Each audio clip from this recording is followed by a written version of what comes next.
अस्सलाम वालेकुम, hello and welcome to sports room. मैं हूं आपका मेज़बान नजीबुल हसनैन। आज कुछ इंपॉर्टेंट इश्यूज़ पे बात करनी है इस वक्त स्टूडियो में, इसीलिए हमारे साथ मौजूद हैं स्पोर्ट्स कॉरेस्पॉन्डेंट शाहिद हाशमी साहब। शाहिद साहब अस्सलाम वालेकुम, वेलकम टू द शो। सबसे पहले आईसीसी के इजलास के हवाले से बात करते हैं और इसमें कौन शरीक होगा, ये एक बड़ा सवाल बना हुआ है। पीसीबी ने ज़का अशरफ का नाम दे दिया था, लेकिन ज़का अशरफ खुद ये कहते हैं कि अभी तक कोई फैसला नहीं हुआ मेरे जाने का, मेरी शिरकत का। तो फिर आगे क्या होना है? अंदरूनी मामला तो आप सब जानते हैं कि इस वक्त अदालत में है। जी शाहिद साहब, हम पहले करते हैं बाद में सोचते हैं। जो नाम दिया है ज़का अशरफ का, ऑब्वियसली अभी तक तो कोई इंतखाब नहीं हुआ, तो ये नाम कैसे दिया? और 9 से 16 तारीख ये नाज़रीन को बता दें। कुछ सोच समझ के ही दिया होगा, इसलिए कि Zaka Ashraf board of governors में तो हैं, और वो बोर्ड ऑफ गवर्नर में कौन है? वो है पीएम के नॉमिनी, वन ऑफ 2 नॉमिनीज, तो वो जा सकते हैं। और पीसीबी के कॉन्स्टिट्यूशन में भी है कि अगर चेयरमैन नहीं है, अवेलेबल नहीं है, मसरूफ है, तो वो अपना किसी भी आदमी को, किसी भी विद इन द बोर्ड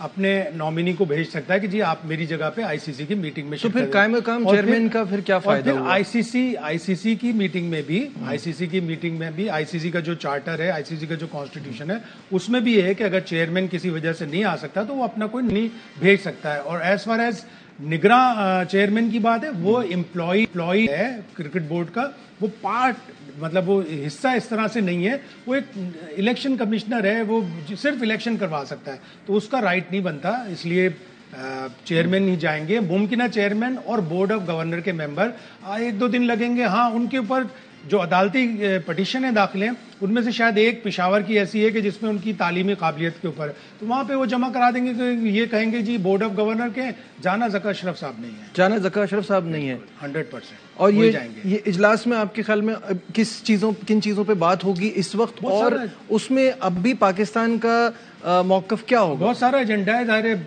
कुछ लेफ्ट ओवर भी होते हैं पिछली मीटिंग के जो मार्च में हुई थी, और ये बड़ी मीटिंग है, ज़ाहिर इसमें जो रेवेन्यू डिस्ट्रीब्यूशन है वो भी है। सेठी साहब ने बड़ा अच्छा पॉइंट रेज किया था कि हम जब इंडिया से खेलते हैं, अगली साइकिल में हम अगर आईसीसी के इवेंट में ही खेलेंगे तो बड़ा पैसा जनरेट होता है, तो पाकिस्तान को सिर्फ $34 मिलियन पर ईयर क्यों मिल रहा है? पाकिस्तान को इसमें से ज़्यादा हिस्सा मिलना चाहिए। वो जो 1 billion over and above ICC के अखराजात में से, उसमें से जो सालाना बटेगा, उसमें सबसे ज़्यादा $231 मिलियन जो है वो इंडिया को ले जाएंगे। और वो जस्टिफाई भी इस तरह से करते हैं कि ज़्यादातर पैसा वहीं से आता है।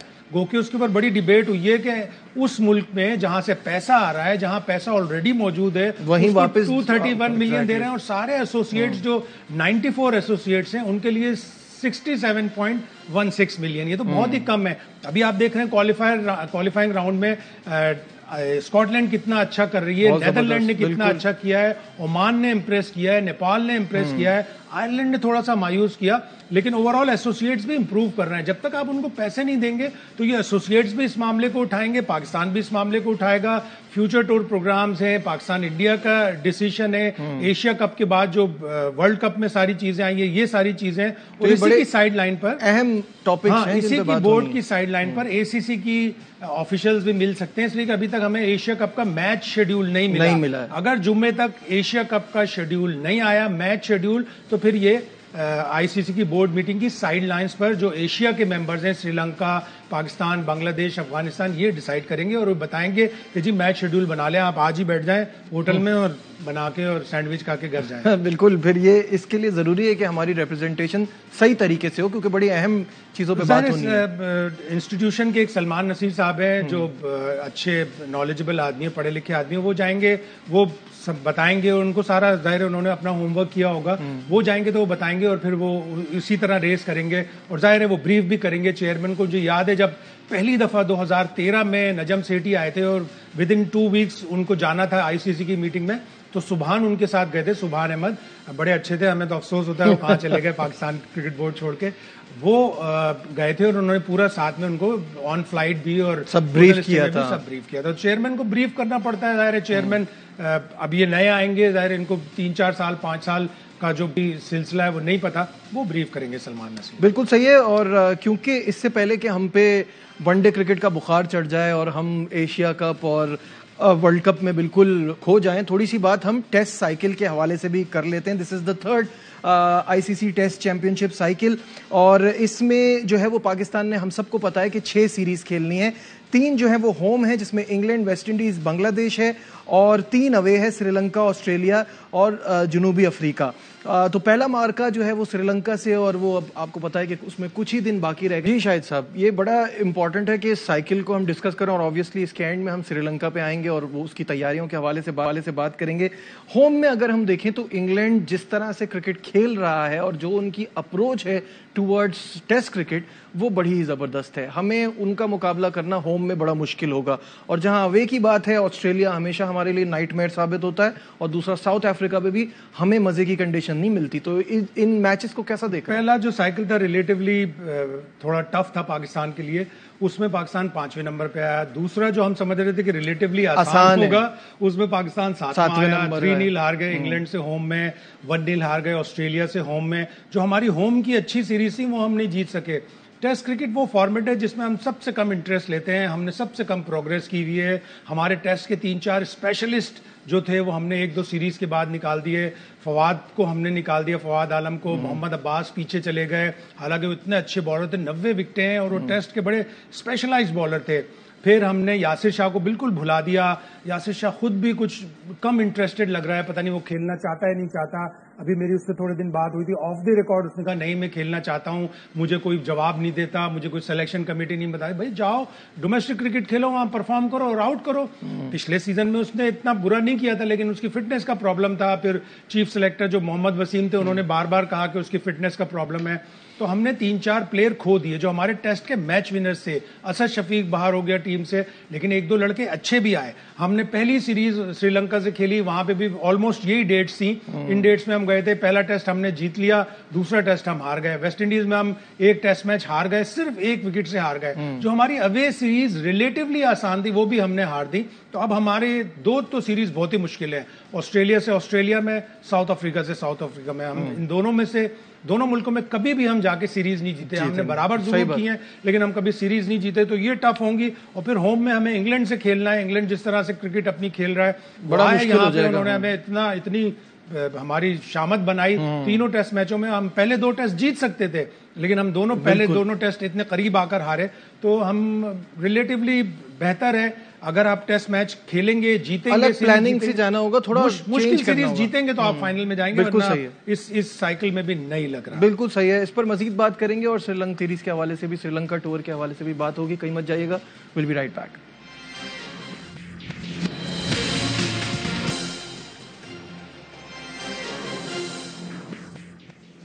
Glad to have you back once again to Sports Room। और स्पोर्ट्स रूम में शाहिद हाशमी साहब स्टूडियो में हमारे साथ मौजूद हैं। और ब्रेक पे जाने से पहले हम बात कर रहे थे आईसीसी टेस्ट चैंपियनशिप की साइकिल की, और उसमें पहला मार्का ही श्रीलंका के खिलाफ है। और श्रीलंका टूर के लिए टीम की तैयारियां भी जो हैं वो जारी हैं। और इस वक्त हमारे नुमाइंदा शोएब जट हमारे साथ हैं, वो कैंप के हवाले से हमें अपडेट करेंगे। शोएब, मुझे ये बताइएगा कि कैंप अभी जारी है, कब तक रहेगा? क्योंकि पहले बात आ रही थी 9 जुलाई की, अब कहा जा रहा है 7 जुलाई को खत्म कर दिया जाएगा।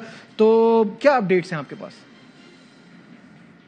ऐसा ही है, 17 जून को पाकिस्तान क्रिकेट बोर्ड ने जब प्रेस रिलीज जारी की थी टीम की, तो उसमें कहा गया था कि 3 जो जुलाई है उसको लड़के यहाँ पे आएंगे, इकट्ठे होंगे, और उसके बाद उस प्रेस रिलीज के मुताबिक 9 जुलाई तक कैंप जारी रहेगा। 9 जुलाई को पाकिस्तान टीम जाएगी, लेकिन और तब तक कैंप जारी रहेगा। लेकिन अब पाकिस्तान टीम का डिपार्चर जो है वो 8 जुलाई को रात 10:30 बजे की फ्लाइट है वाया जो दुबई है, ये कोलंबो के लिए जाएंगे और वहां पे फिर गाल में मैच खेलेंगे। लेकिन बात यहाँ पर ये है कि जुम्मे को पाकिस्तान क्रिकेट टीम का कैंप जो है उसमें कोई मीडिया एक्टिविटी नहीं रखी गई, क्योंकि उस दिन जुम्मा भी है। तो ये अभी तक जो सुनने में आ रहा है वो ये है कि जुम्मे का से पहले जो सेशन होना है, यानी कि उस दिन 2 सेशन शायद ना हो सके, पहला सेशन होगा, उसके बाद जुम्मे की नमाज के बाद लड़के जो हैं वो रावलपिंडी जाएंगे क्योंकि उनको हारिस रऊफ का वलीमा खाना है। कुछ लड़के जो हैं वो शाहिद अफरीदी की बेटी जो है साहबजादी, उनका यहाँ पे शादी की तकरीब है, तो कुछ खिलाड़ी उसमें चले जाएंगे। तो अब मैं आपको बता रहा हूँ कि ये 7 तारीख का मैं आपको प्लान बता रहा हूँ कि इनका 7 तारीख का प्लान है। 8 तारीख को रात 10 बजे फ्लाइट है, तो पूरा एक दिन जो है वो ऑलरेडी कैंप छोटा था, फिर एक पूरा दिन जो है वो आई डोंट नो कैसे मैनेज किया गया है, क्योंकि लड़कों ने पिंडी जाना है शादी में, तो वो आ नहीं सकेंगे, फ्लाइट्स के इशूज होंगे, तो वो उस पूरे दिन की कोई जो है वो ट्रेनिंग की एक्टिविटी नहीं है। साहब शोएब तो हमारे साथ ही हैं, ये मुझे बताइएगा, पहले ये वैसे ही इतना छोटा कैंप था, ऊपर से इसको और छोटा कर दिया, अब फिर शादी की वजह से लड़के अटेंड करने कुछ वहाँ जा रहे हैं कुछ यहाँ जा रहे हैं, इसकी क्या अपडेट है? चलो, एक कुलीग है, एक टीममेट है, अगर उसकी शादी है तो उसमें शिरकत तो करनी चाहिए और इसमें मेरे हिसाब से तो कोई ऐसी बुरी बात नहीं है। आप जाके वहाँ 11 और 12 को एक वार्म अप मैच भी खेलेंगे और श्रीलंका नोन जगह है, हमारी जैसी कंडीशन है, स्पिनर्स मक्खियों की तरह अटैक करेंगे शहद की मक्खियां जैसे आती है ना, ऐसे ही वो 5-5 स्पिनर खिलाते हैं, 4 रेगुलर स्पिनर होते हैं और एक धनंजय डे सिल्वा और एक ही फास्ट बॉलर खिलाते हैं। पिछली दफा मुझे याद है दोनों टेस्ट मैचेस में पहला ओवर फास्ट बॉलर ने कराया, दूसरा प्रभात जयसूर्या ने कराया और वही मेन की होगा उनका बॉलर जो आउट करेगा। और उसके अलावा भी वो 4 स्पिनर और खिलाते हैं। Rumesh Mendis off break bowler है, दिनुत वेलल आगे जो अंडर 19 का उनका वो भी लेफ्ट आर्म स्पिनर है, धनंजय डे सिल्वा भी right arm off break bowling कर लेता है। हसरंगा को वो टेस्ट मैच इसलिए नहीं खिलाते, तो 4 स्पिनर उनके रेगुलर होते ही होते हैं तो और वो उसी से हमारे ऊपर टारगेट करेंगे। मैच मिलेगा, छोटी सी वो थी एक विंडो, उसमें अगर तरबियती कैंप रखा था इसमें मेरे तो थोड़ा सा पहले कर लेते हैं, मतलब शादी का तो पहले से ही पता भी होगा, इन्फॉर्म किया होगा। में मसरूफ थे लोग, प्लेयर पाकिस्तान के हज पे गए थे। जी ठीक है, ये भी सही है। शोएब की तरफ एक बार फिर बढ़ते हैं। शोएब, मुझे अर्नी मॉकल के हवाले से बताइएगा, एक तो बड़ी अजीब सी बात है कि उनका वीज़ा नहीं लगा और जब वो नहीं है तो फिर फास्ट बॉलर कैसे इस कैंप में फ़ायदा उठा रहे हैं, उनको कैसे प्रैक्टिस कर रहे हैं, क्योंकि सुनने में ही आया है शाहीन ने भी आज बॉलिंग नहीं कराई। नजीब, ऐसा ही है, आज जो मॉर्निंग सेशन हुआ उसमें शाहीन शाह अफरीदी जो है वो बॉलिंग करते हुए नहीं दिखाई दिए। सिर्फ शाहीन शाह अफरीदी नहीं, नसीम शाह ने भी बॉलिंग नहीं की और आमिर जमाल जो 3 पेसर हैं पाकिस्तान के स्क्वाड में, टेस्ट स्क्वाड में, वो तीनों बॉलिंग करते हुए नहीं दिखाई दिए। वो पावर हिटिंग की जो है वो प्रैक्टिस करते रहे। एक शायद वजह ये भी है कि जब बॉलिंग कोच ही नहीं है टीम के कैंप में तो फिर क्या है, लड़के जो है वो कोचिंग किससे लेंगे, खुद ही जो करना है वो कर रहे होंगे। और इसी तरीके से अगर हम बात करें दूसरी जानिब तो सिनारियो बेस्ड मैचेस आज भी खेले गए, 2 टीमें बना दी गई, 3 स्पिनर्स एक जगह थे, 3 स्पिनर्स दूसरी जगह थे, 2 इजाफी स्पिनर बुलाए गए हैं जिनमें साजिद अली हैं और उसके अलावा जो है वो उनको बुलाया गया था, जाहिद महमूद को बुलाया गया था। तो ओवरऑल कैंप की अगर हम बात करें तो फास्ट बॉलर उस तरह रिदम में नजर नहीं आए जिस तरीके से इस कैंप की तैयारियां होनी चाहिए थी, इस सीरीज की तैयारियां होनी चाहिए थी। लेकिन तौर पर अभी 2 दिन और हैं तो उन्होंने उसमें कोई एक्टिविटी रखी होगी। कल सबकी नजरें होंगी बाबर आजम की प्रेस कॉन्फ्रेंस में। और ये भी मैं आपको बता दूं कि ये प्रेस कॉन्फ्रेंस आखिरी दिन होनी थी, लेकिन क्योंकि खिलाड़ियों को वलीमे में जाना है तो ये प्रेस कॉन्फ्रेंस भी एक दिन पहले शेड्यूल कर दी गई है। कल तक यानी कि जुमेरात तक मीडिया एक्टिविटीज होंगी, लेकिन जुम्मे को किसी किस्म की मीडिया एक्टिविटी नहीं है। वो आधा दिन जो है वो कैंप का होगा, फिर उसके बाद वलीमा अटेंड करने बहुत सारे लोग, बहुत सारे खिलाड़ी जो हैं वो चले जाएंगे रावलपिंडी। ठीक है शोएब, बहुत बहुत शुक्रिया। शोएब जट हमारे साथ थे और अपडेट कर रहे थे। शायद साहब, ये जो मॉर्निंग मॉकल का ना होना और एक फिर इस कैंप का फायदा क्या, जब आपके ना डायरेक्टर है ना बॉलिंग कोच है ना, हेड कोच है, ये स्पेसिफिक एक फील्ड है कि बॉलिंग कोच आ जाता तो ज्यादा बेहतर होता। लेकिन शाहीन शाह अफरीदी को कोई बॉलिंग कराना सिखाएगा? 100 के करीब उसकी विकेटें होने वाली हैं। नसीम शाह को कोई बॉलिंग करना सिखाएगा? होता बेहतर होता, लेकिन कोच का क्या फायदा है कि वो नेगेटिव ड्रिल्स और सारी चीजें कराने के लिए तो है ना। उसकी अगर पहले से तैयारी होती, उसका वीजा हो जाता। वीजा ग्लिच है, आ जाएगा, अगर आज आ जाएगा तो वरना कल आ जाएगा। और एक हसन अली भी फास्ट बॉलर है जो ऑलरेडी काउंटी क्रिकेट खेल रहा है, उसने काउंटी क्रिकेट में ठीक ठाक बॉलिंग कराई। और आपने 2 फास्ट बॉलर खिलाने, 2 फास्ट बॉलर से आपने ज्यादा खिलाने नहीं। साजिद खान को अच्छा हुआ कि कैंप में बुलाया। साजिद खान मेरे हिसाब से आपके टेस्ट स्क्वाड में बनता है, जगह बनती है, या जाहिद महमूद की, इन दोनों में से किसी एक की जगह बनती है। जाहिद महमूद ठीक है, बेसबॉल के लपेड़े में आ गया और उसकी पिटाई हो गई, लेकिन वो इतना बुरा बॉलर नहीं हो, आपकी डोमेस्टिक क्रिकेट का परफॉर्मर है। 2 लेफ्ट आर्म स्पिनर ले जाना मेरे हिसाब से तो बहुत बड़ी एक अजीब सी चीज है। नवाज भी और नोमान भी, वो दोनों एक ही टीम में खेलेंगे, मेरे हिसाब से तो वैरायटी नहीं है। एक ऑफ ब्रेक बॉलर या एक लेग ब्रेक बॉलर इस टूर पर होना चाहिए। बिल्कुल सही है। वक्त की कमी की वजह से हम इस पर ज्यादा बात नहीं कर सकते। आने वाले प्रोग्राम में इस पर डिटेल में डिस्कशन होगी। आज के प्रोग्राम में बस इतना ही। दीजिए अपने मेजबान नजीबुल हसनैन को इजाजत। अपना बहुत ख्याल रखिए। अल्लाह हाफिज।